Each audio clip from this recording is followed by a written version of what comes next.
Thank you for listening to this Belly Up Sports Podcast Network product. Some said we go belly up, so we made it our name, and we're still here. All right, what's going on, everyone? My name is Alex, and welcome to the Beyond Half Court podcast episode number 14.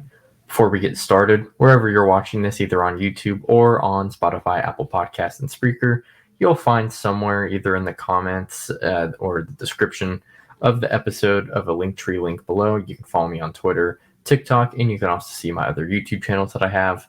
On that other YouTube channel, I've posted 3 videos, I believe, since the last time I posted here. I have one reacting to a debate from a channel called Player's Choice. They were having a conversation about which duo would be better between Steve Nash and Dirk or Kevin Garnett and Chris Paul, and really delusional conversation over there, so go ahead and go check that out.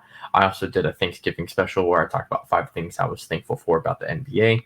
And then the day I'm recording this, I released a winner and losers of the 2022 offseason. I figured, we're about quarter way through, so we can see so far who has won or lost. So if you're interested in that, definitely go check that out.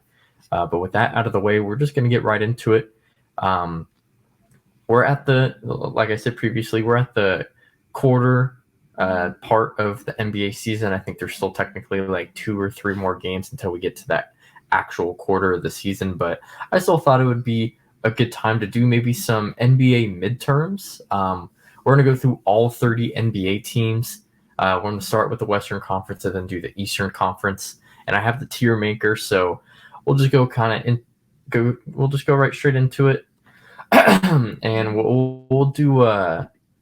let's do Western Conference first. Let me share my screen here so we can see what's going on. And so instead of doing like the A+, A-, or adding the plus and minuses, I just have the straight letters. Obviously there might be some teams within each tier that may, one may be a plus or minus, but honestly, I'm just going to equal it all out into the same overall grade. So hopefully you guys aren't mad at me about doing that. And we'll just go into the order that we have here. So they have the Mavericks first. And for me, the Mavericks are 9-8 right now. They're ranked 11th in offense, 9th in defense, kind of surprisingly. But honestly, I think I'm going to put the Mavericks here at the D tier. And there's a couple reasons why I say this. Obviously, Luka is definitely an MVP candidate. He's 1 or 2. I would argue he's honestly probably 2. I think Tatum, right now is in the league. Actually, I don't know. I don't know if he might be 3, because I think Giannis would be number 2. So go like Tatum, Giannis, Luka. But either way, it's still really close. But outside of Luka, it's really just him. And unfortunately for the Mavs, they did get Christian Wood, and Christian Wood has performed really well for them so far. But he's still coming off the bench, which I actually am not sure why he does that. And Dinwiddie has actually been playing pretty good as well to replace Brunson, since Brunson is now on the Knicks. But I would still say that they are definitely missing Brunson. They really needed that extra ball handler. And so even though you have Dinwiddie who's kind of making up for, Brunson being gone, there's no one else to replace Dinwiddie's role now, right? So a big part of that is the reason why they're 9-8 right now. And I honestly, I would have gone C, honestly. But the only reason why I'm going D here is just because I don't know how good this will be in the long term. Right now, again, they're just barely over 500. They're 9-8. But, as the season gets on, like Luka's been on fire, but I'm not sure how much he's going to be able to keep this production up. And even if he does keep the production up, is it going to lead to wins, right? So I think that's why I would put the Mavs there at the D tier. But next we have the Denver Nuggets. And the Denver Nuggets, I'm actually going to put them in the B tier. I think they've had a solid start so far. They're 12-7. They're ranked 7th in offense. They are 27th in defense, which is a little bad. It's not a little bad. It's very bad. But I actually don't think it's really representative of how good they could be. Again, Jamal Murray and Michael Porter Jr. have been out a good amount of the season, so they've been having to run lineups where, players who don't really get playing time at all are now having to like actually play some legitimate minutes, at least 15 minutes a game, just because those two guys are out. Jokic was also out for a couple games with COVID, so I think their defense isn't this bad, but it is bad currently just based off the ranking. But I do have the reason why I actually wouldn't put them in an A tier, because I was actually thinking about putting them in A tier, but I won't put them in A tier for a couple things. One, Jokic, he's still a top 10 player in my opinion, but he definitely isn't looking for his shots like he was in the past 2 seasons. Obviously, he doesn't have to go for his shot as much anymore because you added players like KCP and Bruce Brown, who have been fantastic for them, and obviously Jamal Murray and MPJ coming back. But I still think they need Jokic to be their go-to scorer. Right now, Jokic doesn't even lead the team in field goal attempts. That's actually Jamal Murray. And even though Jokic, I think, is like second or third, he's virtually tied for second with Michael Porter Jr. So I think it should be no question that Jokic should be the guy scoring the ball the most. I mean, he's shown what he's been able to do the past 2 seasons, averaging at least 25 to 27 points a game. But he's only shooting 13 times a game, and I just think that's a little bit too low. On top of that, Murray and MPJ are still trying to find their way back, so I wouldn't necessarily give them the A spot. Another player I also want to shout out is Aaron Gordon. Aaron Gordon is probably having his best offensive season so far. He's averaging 16 points a game, 60% from the field, 39% from three, and we obviously know what he can bring on the defensive end as well. So he's actually been playing pretty well for them. But again, if we had the pluses, I'd probably put the Nuggets at a B plus, but they're at a B right now, and they can definitely, go up once, Jamal Murray and Michael Porter Jr. kind of get used to playing again. Next, we have the Warriors. The Warriors are currently 10-10. They just beat the Jazz the other night in a pretty convincing fashion. It got a little bit close, but Curry was kind of just going off, so it didn't really matter. They're 12th in offense, 20th in defense. And I think for the Warriors, I'm going to, even though they have started off pretty poorly, or at least, based off our expectations, I think I will just put them at the C tier because they definitely are kind of coming back into their form. I think a couple things to note is that Curry is probably the best player in the world right now. When you compare his stats from his 2016 unanimous MVP year, they're virtually on par, or I think you can make the argument they're even better than his 2016 unanimous MVP. And something that's really surprising, and honestly, it was brought to my attention, Steph Curry is shooting 80% on shots from 0 to 3 feet, and it's about like 12 to 15% of his actual like shot attempts. So it's a pretty decent, sample size, and we're obviously a quarter way through the season. 80% is kind of crazy. But obviously just that one random stat doesn't make him the best player. He's averaging like 32, 31 points on insane efficiency. And even then, like the Warriors are still having a hard time because of their defensive struggles and their bench just, being too inexperienced. Couple things to note as well. Andrew Wiggins, I think, is definitively the second best player on this team.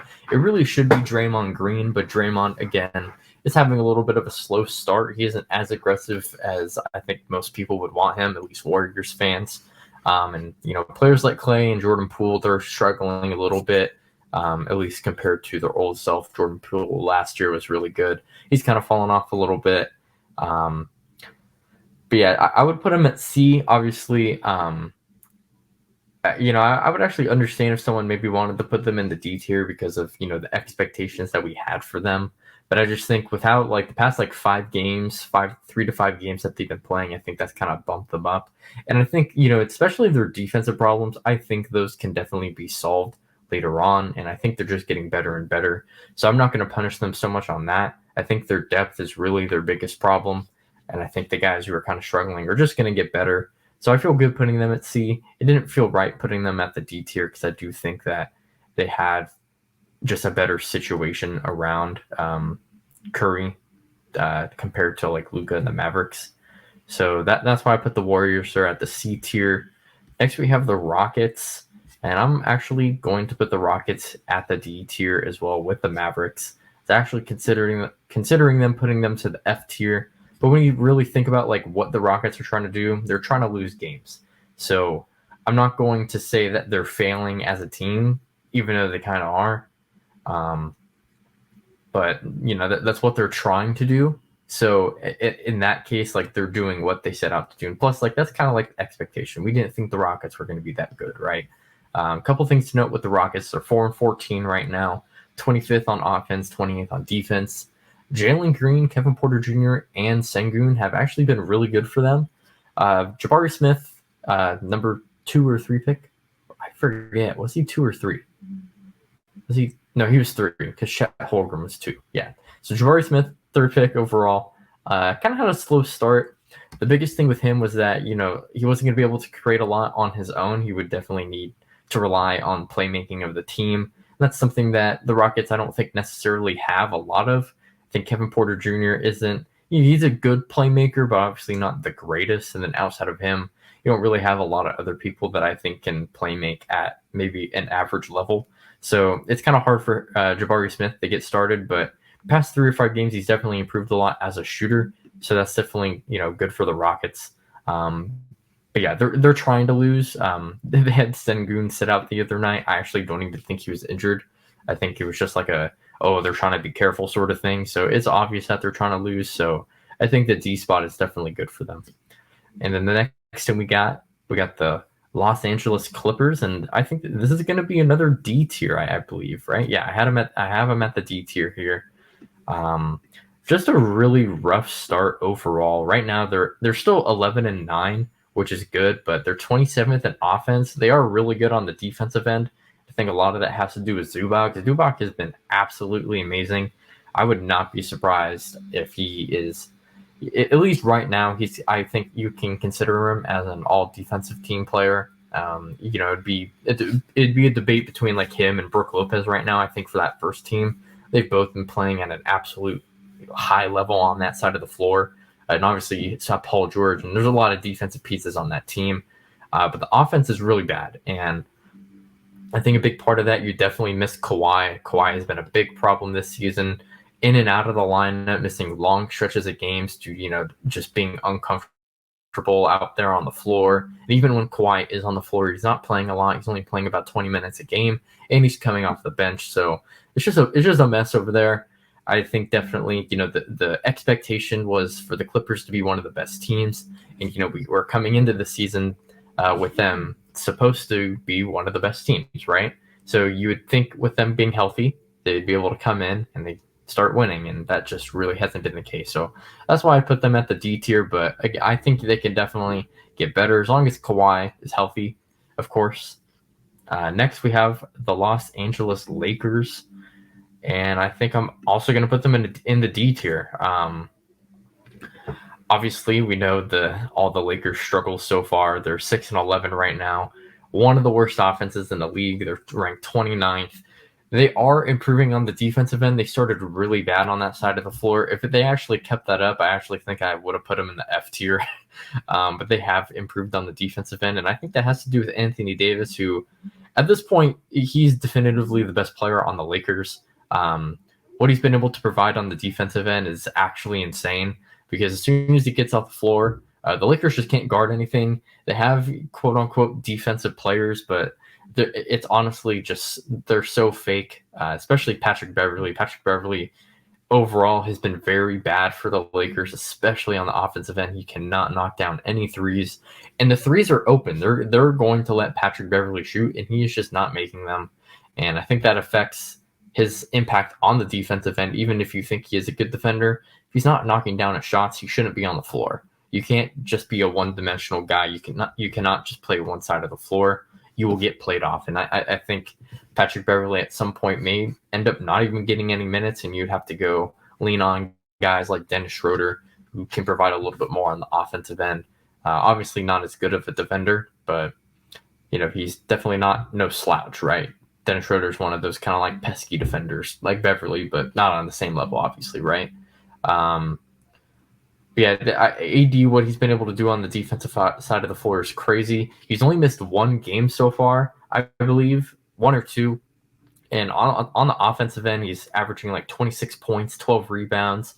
12 rebounds being a career high up to this point, which is actually surprising.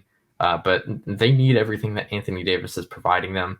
And this month of November has really treated him well. He's played extremely well. I think you can make the argument that AD is playing like a top 5 player right now, which he should. And he's definitely capable of doing it if he is healthy. And so far, he has been. I think the two things, but before I get to the big thing, Lonnie Walker and Austin Reeves have been playing really well for the Lakers as well. Those are definitely guys that I think they need to keep. I actually think Lonnie Walker is playing a little bit better, and I actually think he provides a little bit more than what Malik Monk did. I actually was kind of bummed that Malik Monk went over to the Kings. I thought the Lakers really needed him. Wasn't really sure what Lonnie Walker would be able to do, but Lonnie Walker just plays with so much confidence. And I think a lot of that has to do with, him playing with players like LeBron and Westbrook. They seem to be pushing him a lot.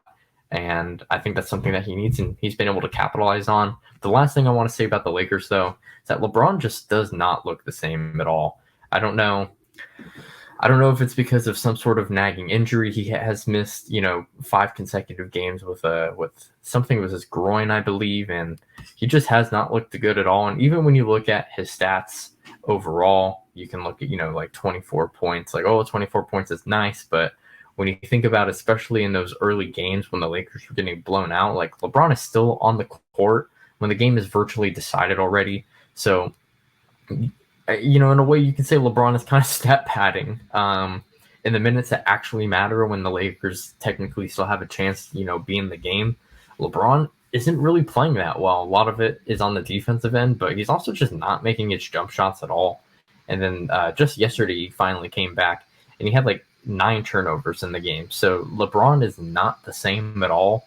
I would actually put the Lakers in the C tier if they were able to, because they are churning around a little bit. If they were doing this turnaround and LeBron was still being LeBron, I think it would actually put them at the C tier, just assuming that they would keep it up.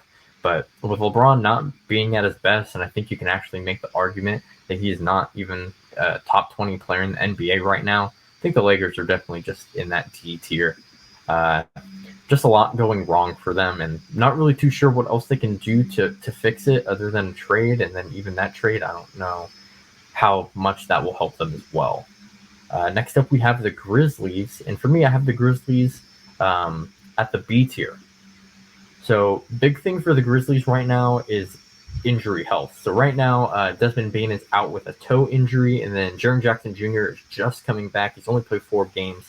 He was coming back from an injury that he had from last season. And they are still playing great. They're at a record of 11-8. They're ranked 10th on offense, 16th on the defensive end. And Ja Morant and Desmond Bane have been playing at an elite level. Ja Morant scoring 28 points per game on 38% from the three-point line. That is insanely good for Ja Morant. He was, in that like lower 40s, and it's starting to kind of dip down a little bit. But 38% is still very good for Ja, and it just opens the court up so much for him, plus his other teammates.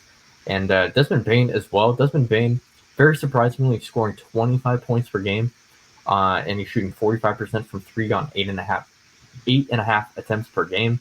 That's ridiculous, man. I actually did not think Desmond Bane would be this good right now. Thought he was definitely, a solid number 2 guy.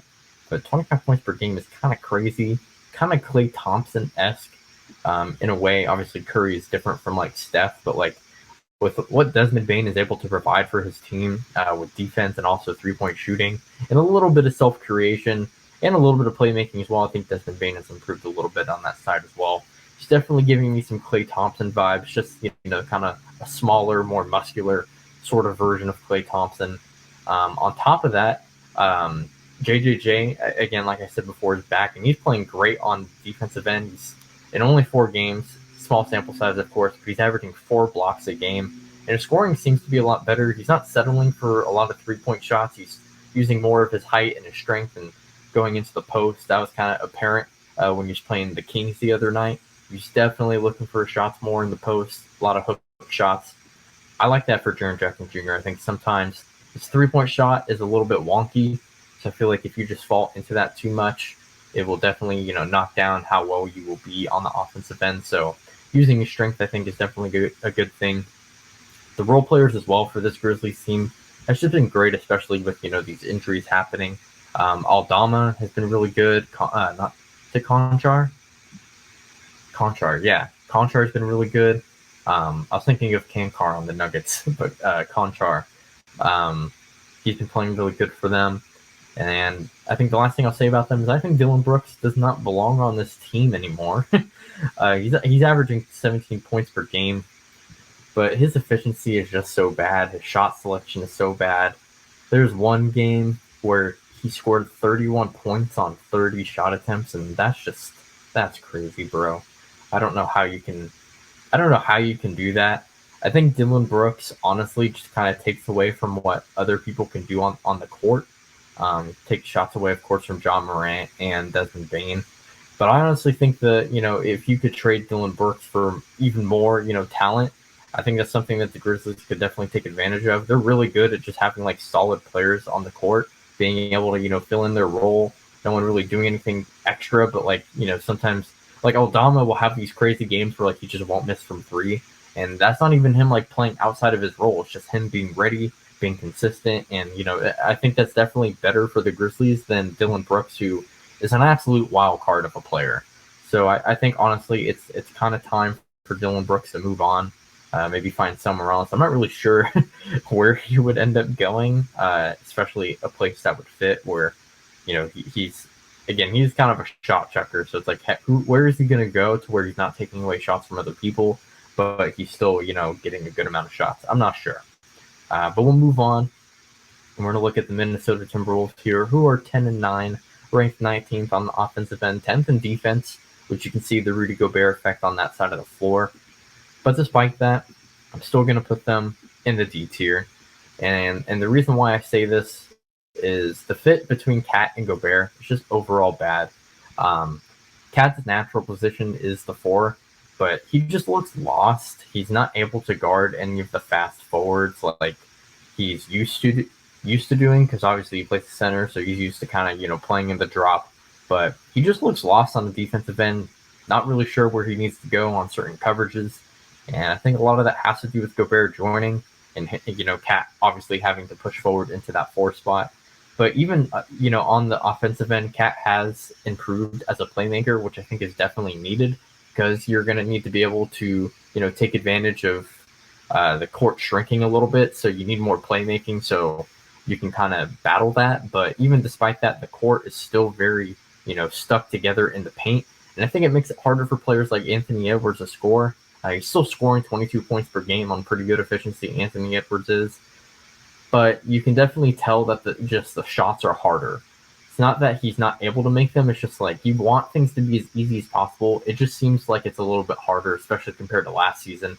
And that's despite Cat's ability to space out the floor. It's just there's too much congestion. I think people would rather contest the paint and just let Cat shoot threes than give up easy points in the paint. Because if you have 2 bigs in the paint, they're going to be able to offensive rebound you all the time. So I think they'd rather have Cat out in the paint to give them a better shot at rebounding the ball, even though Gobert is still an animal on that side of the floor. But that's a big problem for me with the Timberwolves. And I think that's why I put them in the D tier. They have been on a nice little winning streak here, but I don't think that it matters. I just think that these problems are going to stay consistent. Don't know if they'll be able to improve.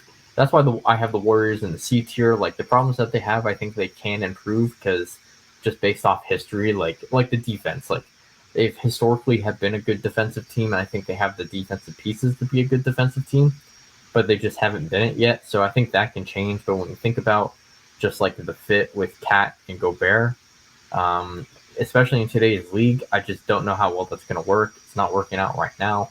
So I just don't see it happening in the future. Oh, geez. Next up, we got the New Orleans Pelicans. The Pelicans are a very interesting team. I do have them at the B tier. I would definitely give them a B for how they've been playing so far this season. They're 11-8 right now. They're 5th on the offensive end, 8th on the defensive end. BI and Zion have been playing absolutely great. Zion isn't averaging his 27 points per game like he was 2 seasons ago. But honestly, I don't think that's really necessary, because you have so many scoring threats like Brandon Ingram, like Valanciunas, like CJ McCollum.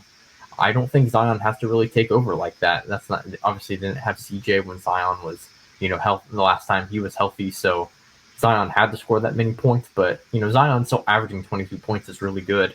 One thing I will say though is that their defense being eighth, I just don't buy into that being a long-term thing. When you just think about like the defensive pieces that they do have Brandon Ingram, who I think is a good defender. Herb Jones, who's an elite defender, I would say. But even just outside Jose Alvarado as well, he's also a good defender. But outside of those three guys, I don't think there's a lot of defensive players on this team. And also from what I've seen from Zion on the defensive end, it's a lot of just lazy closeouts, maybe being a little bit slow on certain switches or just different coverages in the pick and roll. I think that's definitely something that he needs to improve on. So I do not think that this 8th ranked defense is going to hold up. So that's why I wouldn't actually give the Pelicans an A, but I do still give them a B. Also, shout out to the supporting cast like Trey Murphy. Trey Murphy has been playing absolutely great. Larry Nance Jr. is also good. I don't think Jackson Hayes has played a lot, I believe, but he is still very good for them as well. The depth has just been playing really good. So shout out to the Pelicans. It was definitely, the team that I thought you would need to be on the lookout for. And they're kind of proving that a little bit. I think they could be a little bit better on the offensive end, even though they are ranked 5th. I actually think they could be even better. So I got Pelicans. I have the Pelicans at B. Next, we have the OKC Thunder, and for me, I have the OKC Thunder at the C tier. They're 8-11 right now, and I think the main reason why I have them at C is I don't think they're exceeding expectations. I actually did think that they would be around like that 8-7 win mark. So it definitely doesn't surprise me with that. But I will say that Shea being an MVP candidate definitely does surprise me. He's going off. He's averaging over 30 points. His 3-point shot has actually come back. Last season it did dip off a little bit. Actually a good amount. He was shooting I believe 37 or 38% 2 seasons ago, and then it went down to 33, I believe. Don't quote me on that. But it was definitely, somewhere in that range where it was really good, but then it went to kind of below average. But he's coming back with that. But he's also not shooting as many threes, but he's really getting good at driving to the paint, which is something he's always been good at. But he's just taking advantage of how much skill he has, and he's just so slithery. Oh my gosh, I can't even say anything. Can't say that. He's just really good at navigating himself through the paint, and he's really taking advantage of that. So that's definitely why I think I would just keep the Thunder there at the C tier. They're not really exceeding my expectations, except for Shea, being an MVP candidate. And also shout out to Pokusevski. He's actually looking like a solid player for this team, actually providing rim protection and shooting 41% from 3. I think that was definitely one thing that you could question about, when you look at the young talent that the OKC have on their team. It's is Poku going to be a guy that they're going to keep? And based on how he's playing now, I definitely think they should keep him. So shout out to the Thunder. Next team that we got the Phoenix Suns. And I don't even have to look at my notes. I have the Phoenix Suns at the A tier. I made a video on my other channel before the season started, and I had talked about how I thought their championship window has closed. And I've I wouldn't say I'm fully taking away that, because I definitely do think that it has closed a little bit. A big part of that does have to do with Chris Paul just aging and not playing as good as he used to. He's only averaging 9 points, still averaging 9 assists, only a turnover and a half, which is insane. But his shooting efficiency is just so bad.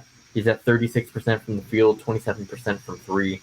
That's just not good at all. He's also been missing a couple games, I believe, with a heel injury or some sort of lower body injury. But Cameron Payne has been playing insanely well. In the 8 games, I believe, as a starter, filling in for Chris Paul, he's averaging 18 points a game and 7 assists on really good efficiency, shooting over 40% from 3 on 5 or 6 attempts. Cam Payne has been playing absolutely phenomenal. And on top of that, the Suns have also been playing a lot of games without Cameron Johnson, who is out with a hamstring injury, I believe. an injury. I forget if it's a hamstring or not. But the fact that they've been able to go through, Chris Paul being old and Cam Johnson leaving who's a starter, right? And then you don't have Jay Crowder as well, and you're still 12-6, and you're second on you're second ranked on offense, fourth in defense. I think this is just an automatic A, and I don't really think there's much else to say about that. I also have the Portland Trailblazers, which is the next team. I also have them in the A tier, and this is actually very surprising to me. So the Trailblazers are 11-8 right now. They're 13th on offense, 13th in defense, and you would think like, wow, like if you're middle of the pack on both sides, how are you 11-8? Well, their net rating is 0.01, which means that they're virtually winning these games by like 1 or 2 points. And I think what's so crazy about this as well is that they were obviously they played 19 games. Dame has only played 11 of those games. But in that span, Anthony Simons and Jeremy Grant have just been playing absolutely great. Simons is averaging like 23 points a game, Grant with 21. They both just had a huge game, with Simons scoring like over 30 points. Jeremy Grant had like 44. Who are they playing? I think they played the Knicks. It was still a close game, but Jeremy Grant with 44 points. He had like over 20 free throw attempts. They've just been playing absolutely great. They're winning these close games, especially without Dame. It's really impressive with what they've been able to do. Gary Payton II also hasn't played yet. So I think their 19th ranked defense could definitely improve with him coming back. He will be coming off the bench, of course, so not sure how much their defense will be, increased, but I definitely do see an increase in defensive ability with him added. And they need GP2 because I think in general the Blazers bench is lackluster, but the Blazers starting five has been really good, and they've been able to kind of keep them afloat, especially with Dame, missing time due to injury. So shout out to the Blazers, man. Shout out to the Blazers. And I said it in a video as well on my other channel. I definitely think the Blazers are a move or two away from possibly being an actual threat in the West. I think the West is very wide open right now. I do think you would have to trade Nurkic for a better center, maybe like another bench piece. Maybe you can get, a nice solid center and a bench piece for Nurkic. Not sure that, the sort of ideas for that sort of trade. I don't know what would work and what would not.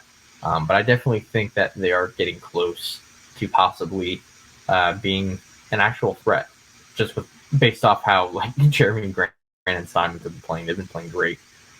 Next team that we got 3 teams left for the West, and we have the Sacramento Kings, and I have the Sacramento Kings here at the B tier. Wow, the Kings are 10-8.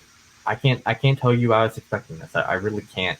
They're third on offense. Just the other night though, they kind of had a bad loss, but they were first in offense, which was actually impressive because the Celtics were first in offense for like the entire season, and they were able to overtake them. A big part of their offense being so good is De'Aaron Fox is unleashed. Obviously, you hate to see Tyrese Halliburton leave, which we'll talk about him in the Eastern Conference side of things. But De'Aaron Fox is unleashed. He's able to score it well. He's actually become a really good step back shooter. He's out in the clutch as well. He's been able to knock down some really clutch shots. Kevin Huerter is actually like Klay Thompson. He's shooting 47% from 3 on 7 attempts. Sabonis kind of being like the epicenter of just the offense, being able to play make and still be able to score for himself. This is kind of like a different role for him compared to the Pacers, because on the Pacers he had to do a little bit more scoring, but he's been able to take more of a playmaking role, which I think is definitely fine for Sabonis. But he's still able to average 16. So Sabonis just has been really good, and the whole team in general is very offensive oriented. That's why they are third in offense. Defense is definitely a problem. But with the way they've been playing right now, I think they're definitely worthy of that B grade. Next, we have the Spurs. Not too much to say about the Spurs. I actually have the Spurs here in the D tier. They are 6-14 as we are recording this. And Devin Vassell and Keldon Johnson have been progressing pretty nicely. And the role players that they have right now are looking really good as well. And those are role players that I don't think, like Jakob Poeltl, I don't really think he's going to be there for the long term.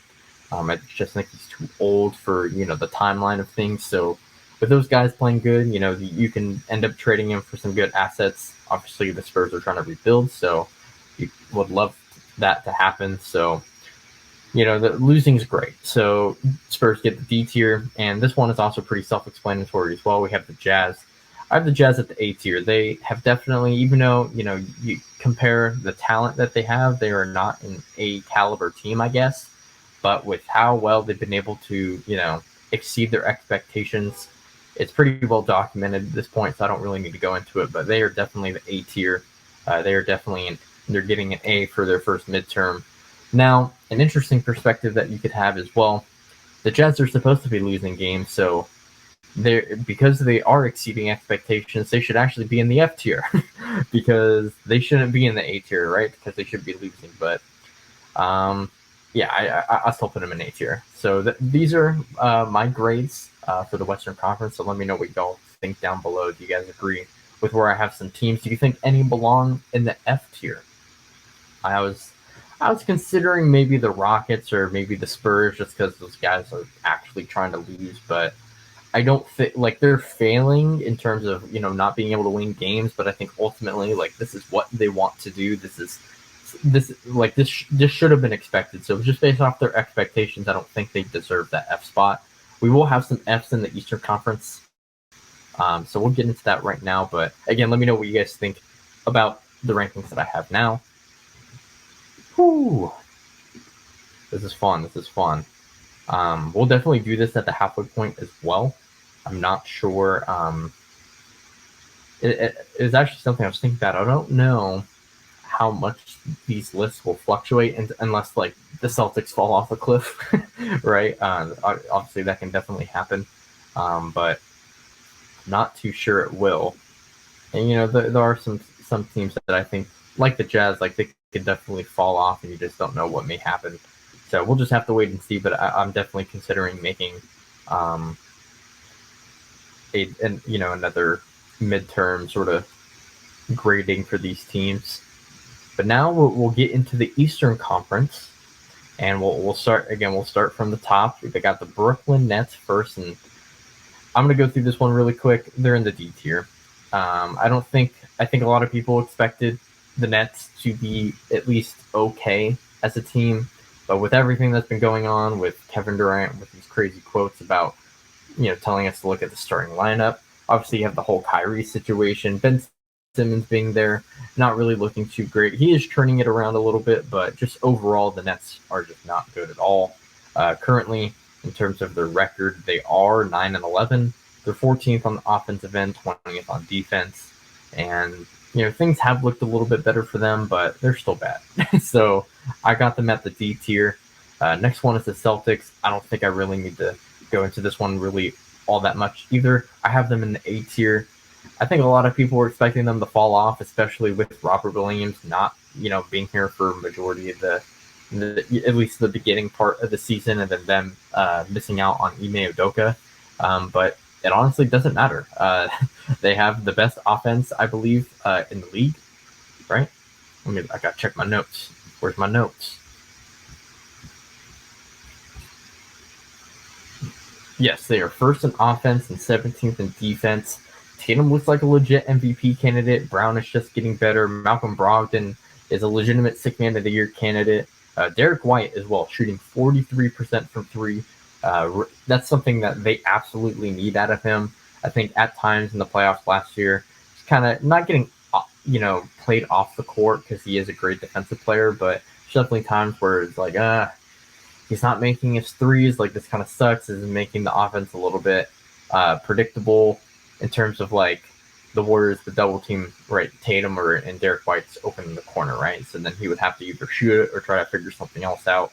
So maybe predictable is a bad word, but you guys see what I mean there. The role players in general for this team have just been really good. The Celtics are 15-4. They're the A tier, man. I don't know what else to tell you. Next, we have the Hawks. With the Hawks at the B tier. Trae Young and DeJounte Murray as a pairing are definitely exceeding my expectations so far this season. However, Trae Young, efficiency-wise, is looking a little bit shaky. He's at 53% true shooting percentage. Typically in his career, he's around that 58 to 60% true shooting. I do think that will get better, but he's definitely having a hard time finding a shot. Definitely, not as efficient as he has been.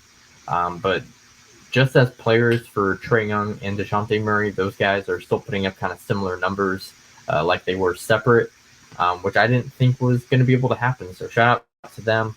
John Collins looks like he's going to be on the way out as well. I'm not sure where he ended up traded to. Maybe the Suns, maybe the Mavericks, maybe the Nets. I'm not sure. But the Hawks, I think in general, are having a pretty good start to the season. And I think that's all I really have to say about the Hawks. Next, we have the Bulls, and I have the Bulls at the D tier. Even though I did expect the Bulls to not be as good as they have been, especially last season, a lot of it has to do with Lonzo Ball being out probably for the rest of the season. I think that's still up in the air. He could potentially come back, but even when he does, how good is he going to be? I'm not sure. Zach LaVine, he's been playing okay, but efficiency-wise, he's really not there yet. It makes me worried about his knee because he was dealing with a knee injury towards the tail end of last season. And him, not being as efficient as usual is kind of worrying me. It's made the Bulls have to rely on DeMar a lot, and I know DeMar DeRozan is a good player, but at this point, the Bulls should be leaning into Zach LaVine, and because that's not happening, that's why I have the Bulls as a D tier. Next, we have the Cavs, and for me, I got the Cavs. Wait, do I have the Cavs at the A or B? I have them at the B tier. Okay, that's what I thought. So the Cavs are 12-7 right now, 4th in offense and 5th in defense. The starters are absolutely fantastic. I did have questions about who they were going to run at the small forward spot. They did lose Lauri Markkanen. That could have been a potential guy, but obviously you had to trade him to get Donovan Mitchell. Karis LeVert has been filling in for this 3 spot, and obviously he isn't the greatest defender, but offensively he definitely gives them a little bit more scoring versatility in terms of being able to, catch and shoot, but also, make his own shot. And that's something I think they need, especially since they have 2 centers virtually on the team. They definitely need that. But the reason why I don't have the Cavs at the A tier is because Evan Mobley is just not progressing how at least I expected him. I would assume other people expected him to take another step on the offensive end, but he honestly just kind of looks the same from last season, which is still a very good player. But I definitely think their ceiling grows with him, improving as a player, and that just hasn't happened. So that's why I have the Cavs at the B tier. Next, we have the Hornets, and the Hornets are going to be my first F tier, F grade for the East, and just in the league in general. And a big reason why I think the Hornets are F tier. They're 6-14. They're the worst offense in the league. They're middle of the pack on defense, or 13th on defense. LaMelo Ball has been out virtually the entire season with ankle injuries. They lost Miles Bridges. That's a huge loss for them because of all the stuff that he was doing in the offseason. Hayward has been just in and out as well with injuries. And I just don't understand. They drafted Mark Williams with a lottery pick, and I believe he's only played in 3 games, and even in those 3 games, he's not playing a lot of minutes. So a team who's going 6-14, and they're not finding minutes for a guy who is a lottery pick and he's supposed to be good, it's very concerning for me. So I think also the reason why I give them an F as well is when you just look at the past 2 seasons, they've been in the play-in tournament, and both times they've been blown out. So you would think, okay, LaMelo's progressing. You just bring this team back. They're supposed to get better, and they just look awful. So I think everything has just gone wrong for the Hornets. So that's the reason why I put them at the F tier, honestly. I could see why maybe someone puts them in the D tier, just being a little bit lenient on the injuries, especially to LaMelo Ball. You probably assume that they would look a little bit better with LaMelo, but it's overall been a pretty bad year for the Hornets. So that's why I put them at the at the F tier. But the team I do have at the D tier is the Detroit Pistons. For the Pistons, they're currently 5-16. They are not doing very good at all. They're actually, I think they're either slightly above. No, they're slightly below the Hornets. So you can honestly put the Pistons here at the F tier as well. They're 22nd in offense. They're the worst defensive team in the league.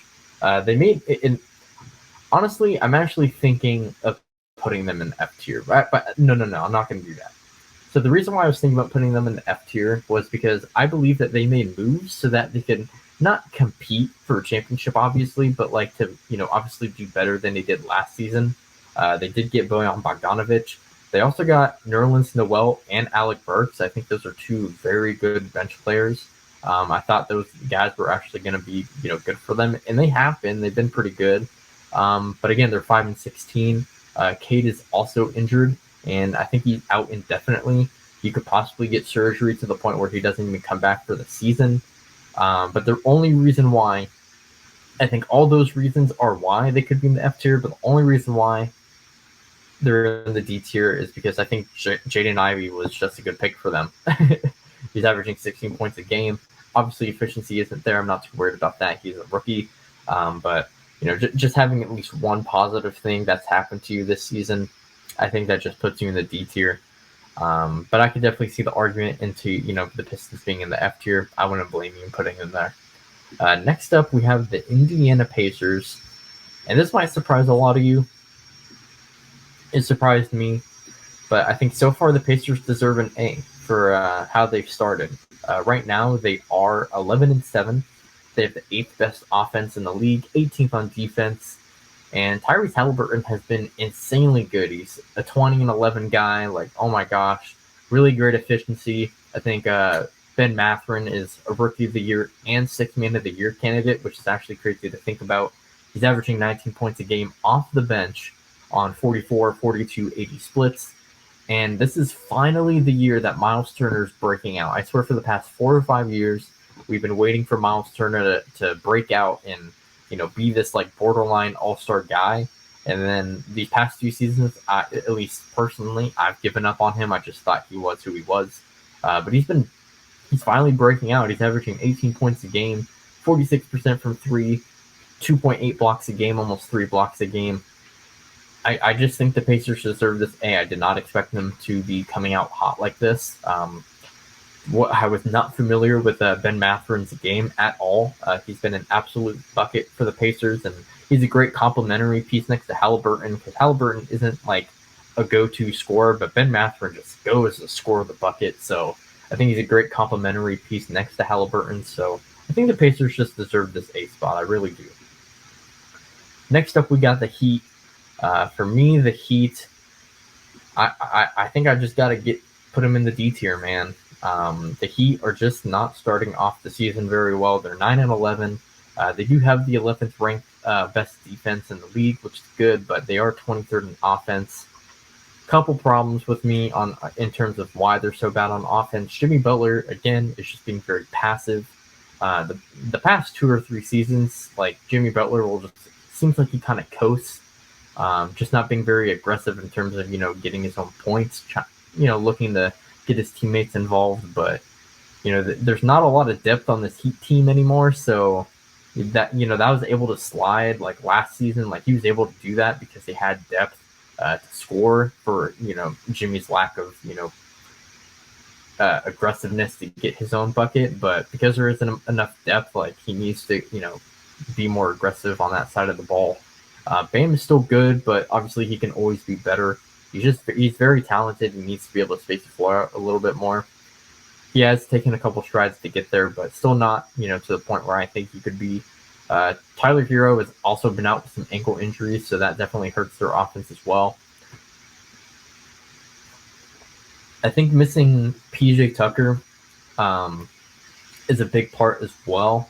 Right now, they've been having Caleb Martin at their starting power forward spot, and that is just not success. That is not a successful team because Caleb Martin is just not strong enough to hold, players at the power forward position, and he's also not skilled enough to, take advantage of those guys. So it virtually just gets to a point where it's like you're just kind of throwing guys out there and hoping that you guys can get by with it, and it's just not happening.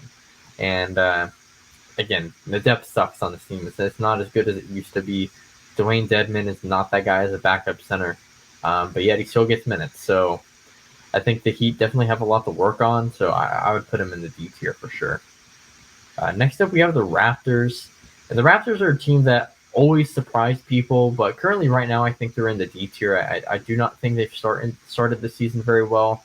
They are 9-9. They are a 500 team. They're 9th on offense, 15th on defense. Pascal's looked really good. He's averaging 24 points a game, 9 rebounds, 7 assists. Really great. OG Anunoby also looks like a potential Defensive Player of the Year candidate. He's been an absolute menace on that side of the ball. But a big reason why I have the Raptors in the D tier, one, Fred VanVleet just doesn't look very good. He obviously, efficiency-wise, hasn't been great his entire career, but he just, I don't know, it doesn't seem, he doesn't look like he did last season, even though like the numbers kind of look similar. It's just different. It feels different. And with Scotty Barnes, it's very similar to Evan Mobley. I just don't think he's made enough improvements in his game. Like I honestly kind of expected him to. The three-point shot is still a problem. So in general, the Raptors have just kind of disappointed me so far. So that's why I have them in the D tier. But, I think this is one of the teams that, will come, halfway through the season and, maybe they improve. So, and I could put them in the C or B tier for sure. Next up, we have the Milwaukee Bucks, and this one's quick. It's an A tier. They got Giannis. He's an MVP candidate, of course. They do miss Chris Middleton. They are one of the worst offensive teams in the league, but they're also one of the best defensive teams.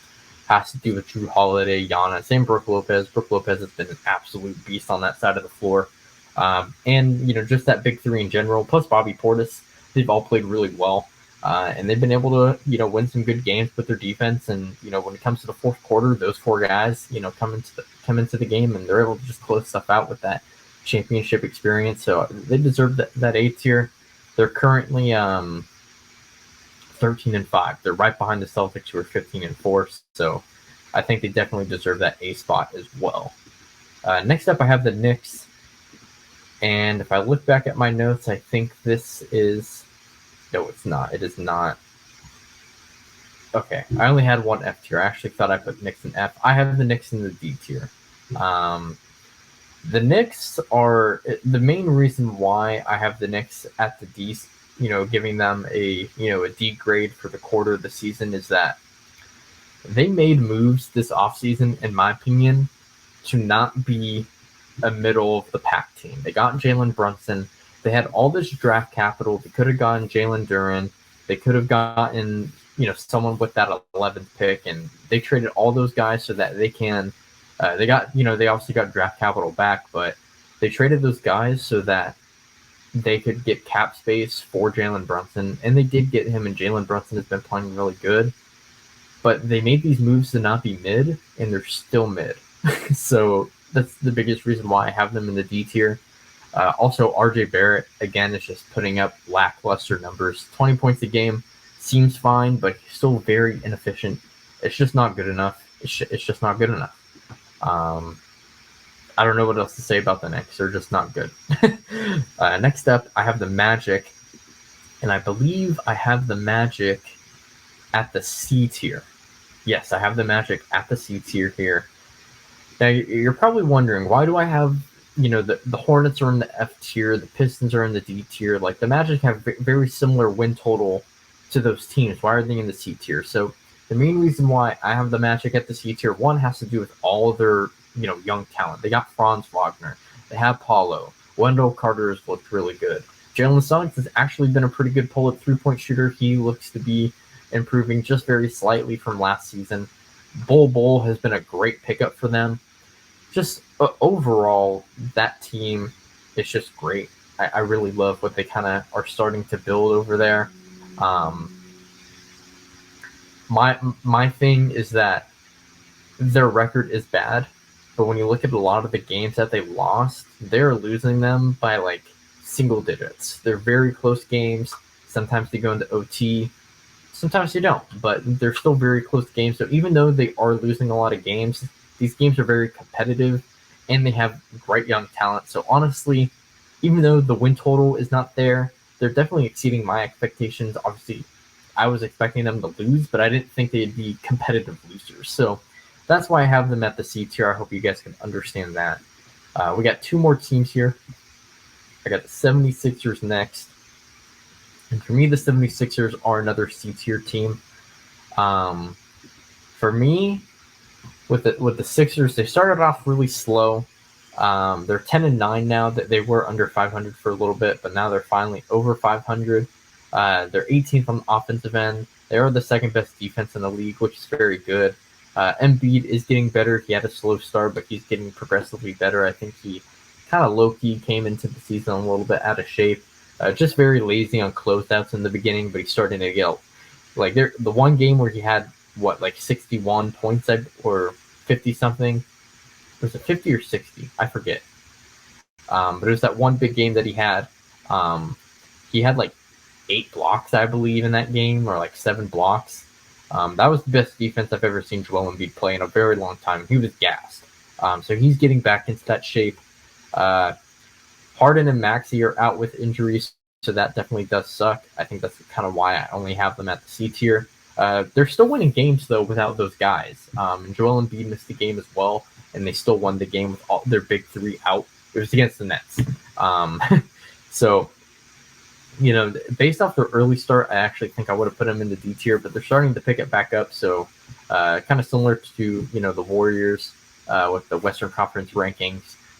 They're getting better. You can see the improvement. So I put them at C tier. They can definitely get higher because they are technically supposed to be like one of the top 3 teams in the East. And right now that's not the case. So that's why I only have them at C. But they are improving. And lastly, we have another C tier team. Very similar to the Knicks, I would say, in terms of just being like an overall mid team. But that's kind of just what I expected. Very surprisingly, though, they have 3 20-point per game scorers, and usually that's a recipe for a lot of winning. But they're only 10-9, and also 3 20-point per game scorers only gets you the 26th ranked offense. I think that shows you that their depth sucks. They don't really have any depth. I would also say that their point guard position, they need to upgrade on that. Monte Morris, I love Monte Morris, but he is not the answer as a starting point guard. He's definitely filled more for a backup role. He is a very solid point guard, but if you are to start him, you just need more playmaking in your starting lineup. So even if you did want to start him, you just need more playmaking. And that's just something that the Wizards don't have. They just don't. Their backup point guard would be DeLon Wright, who is also out with injury. So just things are tough for the Wizards. They are 7th in defense, though. So that is the one redeeming quality, and it's probably the only reason why I would put them above the Knicks, is because they do have some sort of redeeming quality about that team, and it is the defense. And a lot of that has to do with Porzingis as well. Porzingis has been able to stay healthy, still average 20 points a game, but still be really good on the defensive end, which, we obviously knew he was a good rim protector. So shout out to the Wizards for, continuing to be a mid-team. And that is my Eastern Conference grades for the quarter of the season. So again, let me know what you guys think about the grades that I have here. Do you agree or disagree? Where should I move some teams? Let me know. But yeah, that's going to be it for this episode. Hopefully you guys enjoyed. Again, overall, I think these grades are pretty fair. We'll probably do this halfway through the season to see where teams are at that point in the season, see if there's any improvements or, people maybe not doing as good as they were in the beginning. So we'll definitely look back at this.